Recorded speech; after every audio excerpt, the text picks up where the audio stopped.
that you have asked your COS, Alvin Constantino, na tulungan ka na ilabas yung mga gamit sa Porac? No, Mr. Chair. Wala Was po kaming business sa Porac Was po. there no communication between you No, and Mr. Alvin Chair. Constantino No, Mr. Chair. that you are asking him to find someone from the PNP to help you in order to release all your things, documents, and pertaining to assets in the Porac, Pampanga? No, Mr. Chair. Are you sure? Yes, Mr. Chair. Sige, I want to show you something.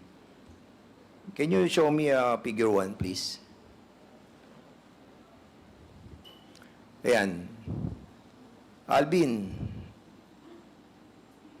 sino pwedeng tawagan sa Porac? Last time na binigay mo, okay naman. Pero this time, mga need namin kaming ilalabas.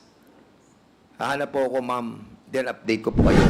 And that's Alvin Constantino. And magkano or kami na mag-uusap? Need ko ibang number pagpapakausap mo ako. Paggawa kay Ted. Di ba you remember Ted and Alvin, correct?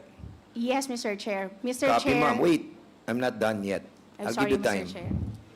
Okay. Punta tayo sa figure 2. O, ito naman, kausap mo. Ma'am, can I have additional funds for me to be able to file a case? Alvin, gamitin mo na lahat ng connections mo. Busy kami. Yung negosyo namin sa Palawan, kailangan namin gawa ng paraan. Yung sa Clark, yung pinuntahan natin, naayos na rin namin kasi may tip na ayon sa ang next na pupuntahan. Just call me. Anong need? Magkasama naman tayo mamaya. Figure 3. O, you texted him. Any update? Ma'am, hinintay ko po yung regional director ng Region 3. Sige, ASAP. Si General Rodel Bula, paasap ng number sa Viber at para sa staff ko muna. Tatawag sa kanya. Copy, ma'am. Hanapin ko lang po. Contact number. Send ko sa iyo. And then lastly, Alvin, may papalangalan ako sa iyong properties, but we need to talk with my lawyers. Lahat ng mga negosyo namin need matago yung ibang mga properties dahil mag-start ng mag-freeze ng asset sa Porac. May advance info naman tayo. May time naman ako para itago yon mga asset. Ipasok ko sa foundation yung iba.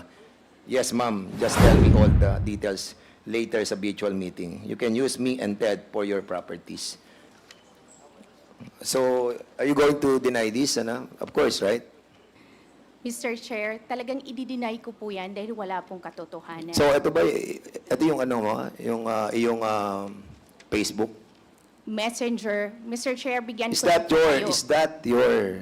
your Facebook account Messenger? Is that yours? Yes or no? Yes, Mr. Chair. Oh, yes. But, Mr. Chair, let me speak po muna kasi may one instance po na ginaya po yung messenger ko.